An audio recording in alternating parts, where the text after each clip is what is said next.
find him to be a very nice guy. Good evening. The leaders of the supposedly free world squabbled, gossiped and obfuscated their way through the NATO gathering in London. Trump left, causing minimum awkwardness for Boris Johnson and saying nothing more about the NHS. The Prime Minister denied being part of that gaggle of leaders laughing about Trump the night before, even though they all seemed to be caught on camera at the time. Tonight, we talk about truth in this election campaign with a former Defence Minister. And we're on the campaign trail with Jeremy Corbyn in the Midlands. Now, he may be getting a haircut, but he has other plans for the economy. And yet he tells us there's no magic in his money tree. We're very clear that we're not going to raise tax for those below 10. It isn't a magic trick. In Washington, the president's impeachment drama enters the next phase as 3 out of 4 constitutional experts say that Trump should be removed from office. And we're in Madrid tonight at the other international summit, the one about the future of the planet, as new figures show that carbon emissions are still increasing despite dire warnings and growing protests. And later, turn your opponent's blunders into viral moments. That was the strategy of the digital gurus who helped the Australian Prime Minister to an unexpected victory earlier this year. Vote Labour and a retiree tax is on the horizon.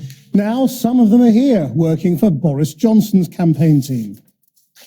Today, the NATO summit for the first time discussed a potential threat from China and declared outer space a new operational domain. But planning for the future was overshadowed by tensions in the present. Donald Trump cancelled his press conference and went home early, calling the Canadian Prime Minister two-faced after Mr. Trudeau and other NATO leaders were caught on camera apparently mocking him. Our Foreign Affairs correspondent Jonathan Rugman reports. On a wintry golf resort in Watford, armed like a fortress, what is surely one of the most frosty NATO meetings in recent memory. No NATO member has been invaded in 70 years, but a hard core of leaders, Trump, Erdogan and Macron, always threatened to spoil this 70th birthday party. How are you? The French president arrived defending his view that NATO was brain dead. Emmanuel Macron laying some of the blame at President Erdogan, who had invaded Syria without telling him and who was now demanding that the alliance recognise Kurdish fighters there as terrorists. Though in the event the Turkish leader backed down and Macron kept quiet.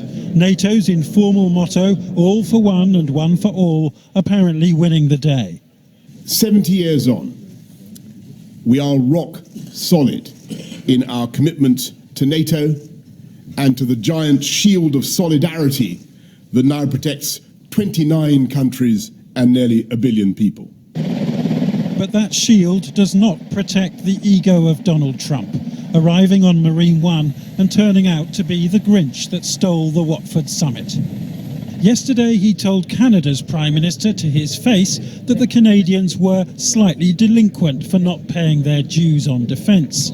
Where would you put Canada in that as they're not? Slightly delinquent, I'd say, Canada. Then later, at Buckingham Palace, Justin Trudeau was caught on camera, apparently making fun of Trump and his advisers.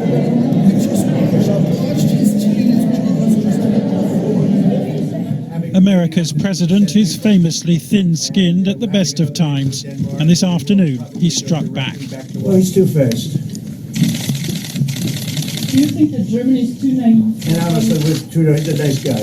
I find him to be a very nice guy. But, you know, the truth is that I called him out on the fact that he's not paying 2%, and I guess he's not very happy about it. He's facing possible impeachment, so appearances alongside world leaders are a chance to change the subject. But today, the pressure was perhaps too much. So we'll go directly back. I think we've done plenty of press conferences. Unless you're demanding a press conference, we'll do one. But I think we've answered plenty of questions. His press conference now cancelled, Marine One whisked him away, leaving Canada's leader trying to explain what he meant last night. We were all surprised and I think pleased to learn that the next G7 will be at Camp David. I think that was an unscheduled announcement, and I think everyone's team, every different leader has teams who every now and then have their jaws drop at unscheduled surprises, like that video itself, for example. As for Boris Johnson, well, he denied laughing at Trump last night, declining to mention the president's name, aiming his cannons at Jeremy Corbyn instead. There is a choice between those who want to strengthen NATO and those in the Labour opposition who actually want to destroy NATO. Perhaps the most serious issue facing NATO is Turkey's purchase of a Russian missile system and the possibility that one day Turkey might walk away from the alliance itself.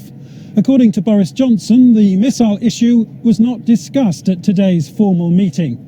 Instead, this birthday party has been overshadowed by very personal spats between the leaders themselves, and compared with the Cuban Missile Crisis, the Soviet invasions of Hungary and Czechoslovakia, the September the 11th attacks on America, these spats hardly amount to a serious threat to the NATO alliance. Jonathan Rugman, Channel 4 News, Watford. Well, earlier I spoke to the former Conservative Defence Minister, Tobias Ellwood, and I put it to him that the summit has not been an inspiring spectacle. You've got some strong characters here. Yes, there was language, which I think, in reflection, obviously took media attention away from the substantive.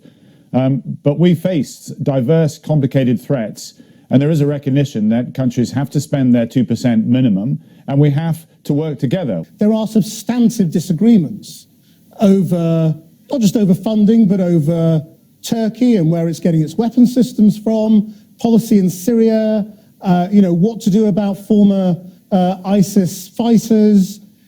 Russia must be laughing. Well, they may be laughing, but they're also recognizing that the nations came together, the strongest and most powerful military nations in the Western world.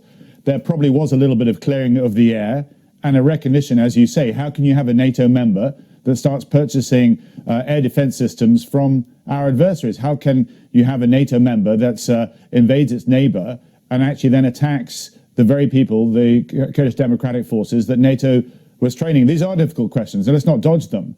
But NATO itself will bring together a council of experts to work out its future strategy. But while Britain has committed to its 2% spending, there are a lot of rumours of actual cuts in force numbers. Are you sure that's not going to happen? They are rumours. I've checked with the head of the armed forces and so forth. We often get a little bit of inter-service rivalry. There is no intention of this government to cut any armed forces numbers. Now, obviously, you were a Rory Stewart backer rather than the Boris Johnson one, but how comfortable were you with his behaviour today? I mean, clearly being filmed, sort of sniggering about Donald Trump with other leaders and then denying it. I understand the attraction in wanting to talk about these. Whenever there's a bit of off-camera conversation, everybody gets very excited about it. We are less out of kilter on either side of the Atlantic than most people think. They are our closest, most important ally. I mean, would you say that, Boris Johnson specifically should make more of an effort to get things right if he's making honest mistakes? And I'm talking about the press conference with Boris Johnson in which he said Jeremy Corbyn wants to destroy NATO when the Labour manifesto clearly doesn't. Can you imagine any US president wanting to phone up Jeremy Corbyn in the middle of the night and say, I've got a concern because of an issue that's happened around the world. What is your advice? It would not happen.